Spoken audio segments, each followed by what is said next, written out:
Mêmes événements, différentes significations. Côté physique et côté spirituel. Bonjour à nouveau, je suis Maryse Varroux, merci d'être encore une fois avec moi aujourd'hui. Il y a un facteur commun qui apparaît dans les nombreuses données qui nous parviennent et qui décrivent l'autre côté, que l'on appelle le monde des esprits.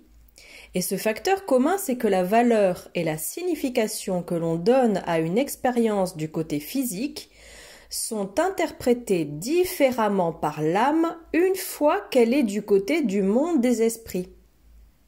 On remarque clairement que toute expérience non désirée, dramatique et même traumatisante qu'une personne a vécue du côté physique n'a pas la même signification, ni la même interprétation, ni la même valeur émotionnelle une fois que la personne est décédée.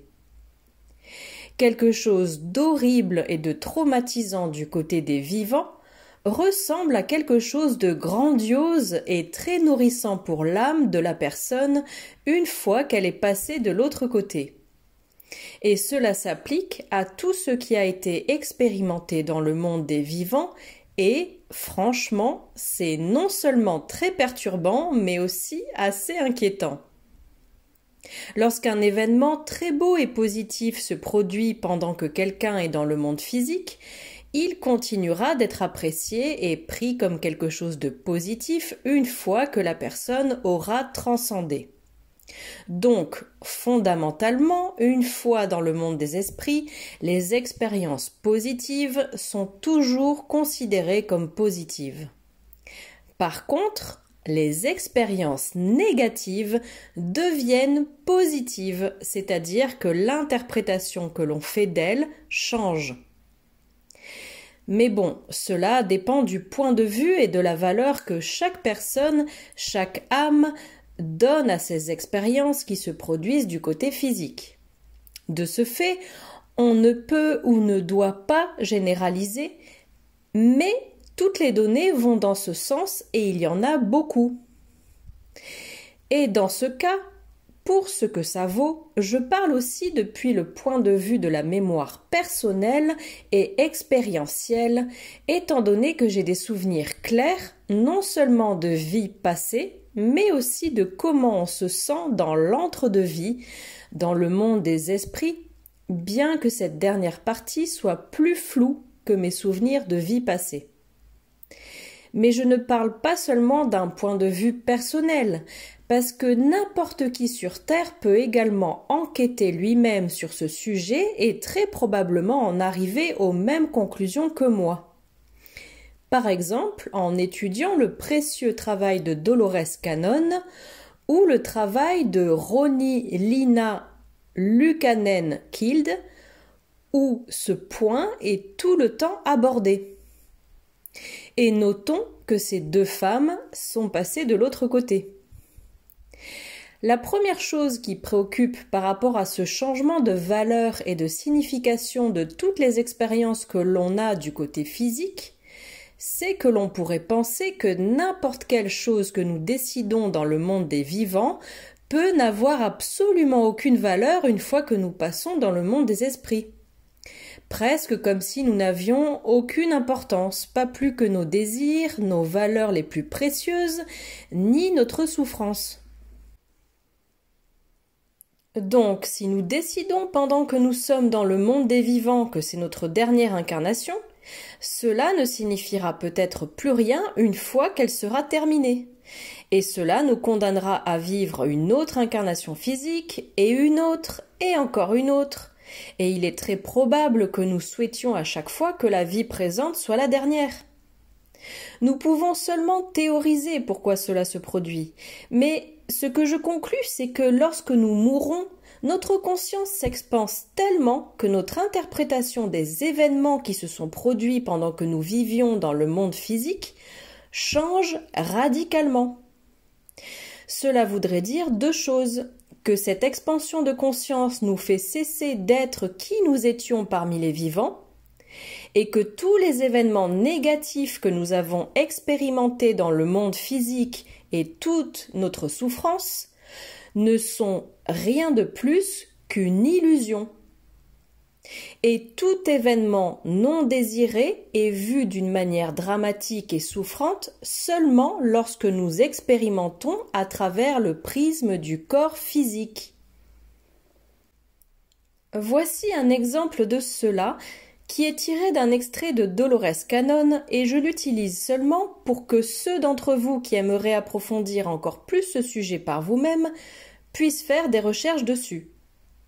Mais je ne peux pas vous dire où cet extrait se trouve exactement parce que je l'écris seulement de tête et honnêtement je ne me souviens plus où il se trouve parmi tous ces travaux et ces articles. Une entrepreneure de construction en Irak pendant la guerre qui voyageait dans un convoi armé a été touchée par un engin explosif improvisé. Beaucoup sont morts. Mais après avoir eu une expérience intense de mort imminente, elle a survécu, mais elle a perdu un bras. Elle se souvient clairement que quand elle était de l'autre côté, elle s'est retrouvée à parler avec ce qu'elle interprète comme l'un de ses guides spirituels, et elle se souvient d'avoir été totalement heureuse et fascinée de pouvoir retourner dans le monde physique et d'avoir l'opportunité d'expérimenter ce que c'est que de passer le reste de sa vie avec un bras en moins. Un autre exemple de Dolores Cannon est que les gens qui sont de terribles ennemis dans la vie peuvent s'avérer être les meilleurs amis du monde une fois qu'ils sont passés dans le monde des esprits, parce que là-bas ils savent que la vie dans le monde physique est juste un jeu. Et comme exemple personnel, je me souviens que dans une de mes vies passées, j'escaladais des rochers pour le sport et je me souviens être restée coincée sur le flanc d'une montagne dans un endroit bien au-dessus des rochers où je ne pouvais plus continuer de monter ni redescendre en revenant sur mes pas. J'ai donc été obligée de faire un mouvement peu importe comment, et j'ai sauté pour attraper un rocher à côté de moi. Un rocher qui, une fois que j'étais accrochée à lui, a commencé à se détacher du flanc de la montagne. Je me souviens de la terreur que je ressentais en réalisant mon erreur et que je n'avais aucune chance de rester en vie, tout ça en quelques fractions de secondes. J'ai ressenti une profonde tristesse de savoir que j'allais mourir. Je me souviens être tombée, toujours désespérément accrochée au rocher qui tombait avec moi, et je me souviens du sentiment d'inutilité de ce sport et du regret de l'avoir pris comme un passe-temps, ainsi que de la colère que j'éprouvais contre moi-même. J'ai pensé et ressenti tout cela pendant les quelques instants que j'ai mis pour atteindre le sol et mourir. Mais ensuite, une fois de l'autre côté, mes pensées se sont dirigées vers l'émerveillement de ce voyage et de toute l'expérience que j'avais acquise grâce à cette chute, et vers la connaissance expérientielle nécessaire pour valoriser la vie sous ce nouvel angle. Ce qu'il venait de se passer me rendait littéralement euphorique. Je me souviens que tout ce que m'avait appris ma courte vie que je venais de terminer avait toujours été de nature positive, me laissant un sentiment satisfaisant et heureux, y compris tout ce que dans ma vie j'avais ressenti comme des expériences négatives et indésirables. Sauf peut-être le fait de me rendre compte que je devais revenir pour terminer tout ce qui était resté inachevé.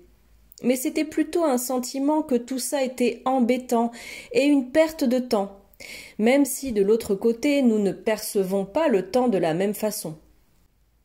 Mais c'est ça que j'ai ressenti, juste un « oh non, je dois tout refaire à nouveau ». Le fait est que, même si nous ne voulons pas nous réincarner à nouveau tant que nous sommes dans le monde physique, il est possible que nous en ayons envie une fois que nous sommes passés de l'autre côté. Alors, quelques questions se posent. Par exemple, pourquoi ne voulons-nous pas ou ne voudrions-nous pas avoir une autre expérience dans le monde physique? Et la réponse peut être parce que nous associons le monde physique à la souffrance, mais seulement pendant que nous sommes en vie. car lorsque nous sommes dans le monde des esprits, nous voyons une incarnation avec tous ses bons et ses mauvais moments comme une expérience incroyable que nous voulons recommencer. En effet, par rapport à ce dont je me souviens et aussi ce que j'ai étudié, le monde des esprits est très paisible. Et ça, c'est génial. Et c'est ce que nous avons tendance à désirer tant que nous sommes incarnés. Mais depuis le monde des esprits, il semblerait que tout ce que nous voulons, c'est plus d'action. D'autres facteurs qui interviennent ici, c'est que lorsque nous sommes dans le monde des esprits, nous sommes parfaitement conscients qu'une incarnation dans le monde physique est seulement de nature très temporaire, que nous ne perdons pas notre identité et que rien ne peut nous arriver dans le monde des vivants, rien ne peut nous blesser. Tant que nous sommes incarnés, nous pouvons tout percevoir d'une manière intense, émotionnelle et dramatique. Mais quand nous passons de l'autre côté, nous voyons une incarnation complète comme une promenade et comme l'une des nombreuses que nous avons eues et que nous aurons encore. Et avec cela, nous considérons notre souhait de ne plus nous incarner comme un effet secondaire, insignifiant, de devoir expérimenter de la douleur, en particulier de la douleur émotionnelle, lorsque nous sommes dans le monde des vivants. Une fois que nous sommes passés dans le monde des esprits, cet espoir de ne plus ressentir de douleur émotionnelle n'a plus beaucoup d'importance, car nous savons que ce n'est qu'une partie de l'expérience et une conséquence du fait d'avoir un corps.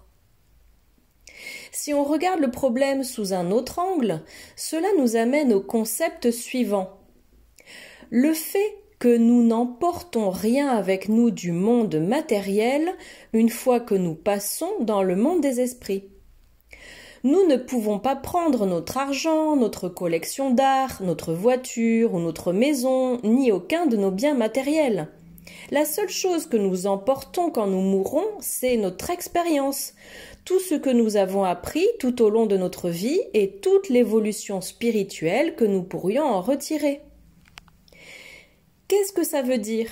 Cela signifie que rien dans le monde matériel n'a de valeur en soi, du point de vue d'une expérience de vie qu'une âme est en train d'avoir, excepté la valeur expérientielle que l'objet matériel peut donner à l'âme. Maintenant, ajoutons un autre concept à ce dernier. Si tu accumules trop de choses, quelles qu'elles soient, et certaines plus que d'autres, ce ne seront plus les choses qui t'appartiendront, mais toi qui commenceras à appartenir aux choses.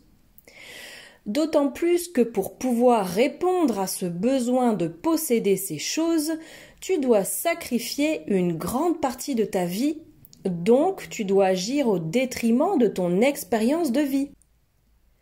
Tout cela signifie que ce qui est vraiment important durant la vie est l'expérience que nous accumulons et non les choses matérielles que nous pouvons amasser inutilement, ceci étant un symptôme du fait de trop s'identifier à l'avoir et non à l'être, et de penser à tort que le monde matériel est tout ce qui compte car c'est tout ce qu'il y a.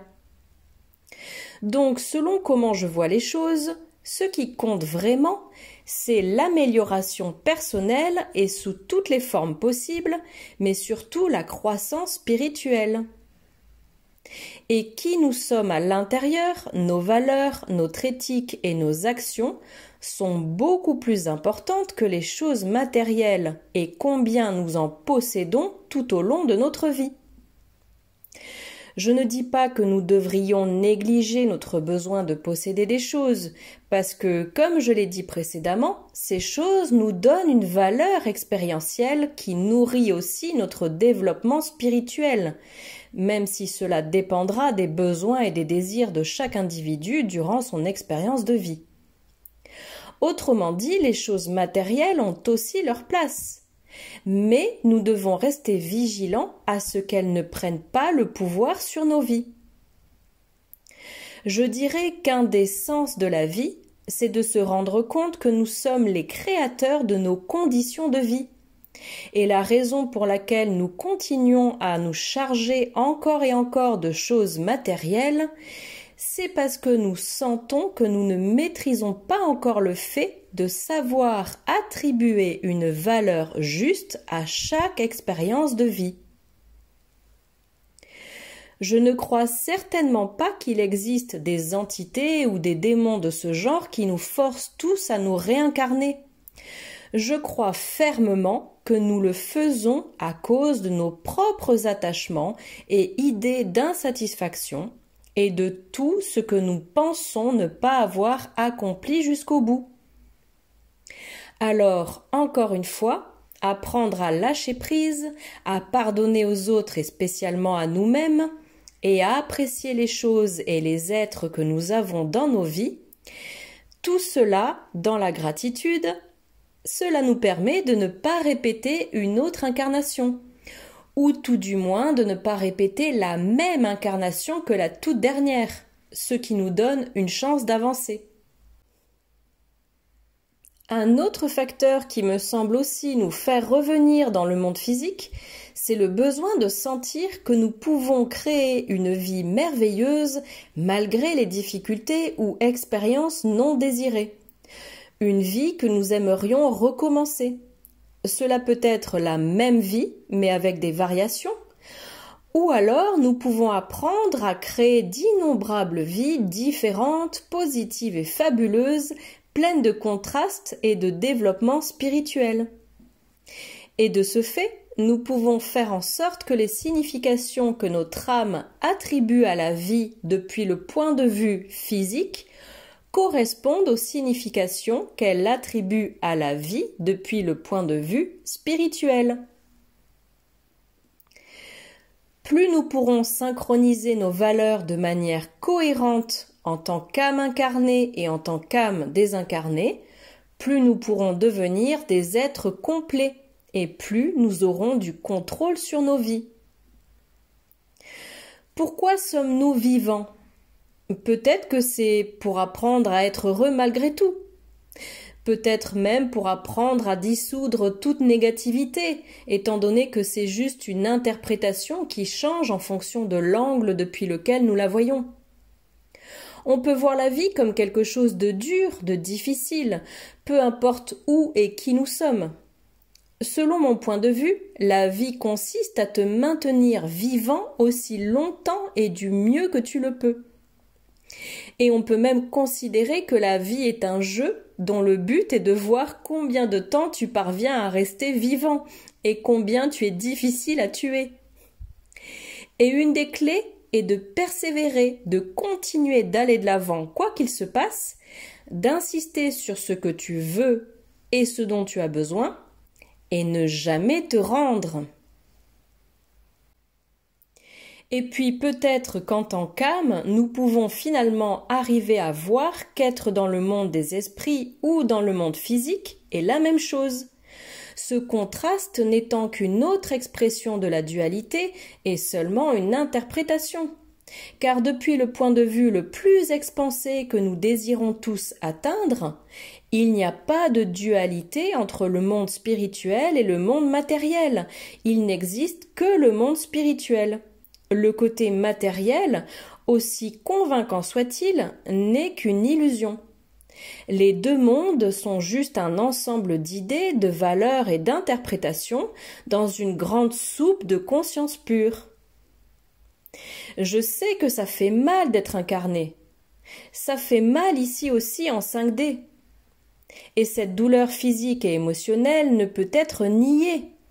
C'est une expérience réelle, mais rappelle-toi que tout est basé sur des interprétations et des points de vue, et aussi mauvaises semblent être les choses, au final, elles ne le sont pas. Le but de ta vie est de grandir spirituellement jusqu'au point où tu pourras créer ton propre paradis, où que tu sois, vivant ou pas, malgré tout ce qui t'entoure et que tu pourrais interpréter comme un obstacle pour atteindre cet état d'être. Les expériences, les bonnes comme les mauvaises, sont ce que tu recherchais quand tu as décidé de t'incarner. Ne sois pas aussi dur avec toi-même. Rappelle-toi que le juge le plus dur, c'est toi-même. Sois gentil avec les autres et sois gentil avec toi-même et prends toujours soin de toi. Avec beaucoup d'affection, Maryse Varou.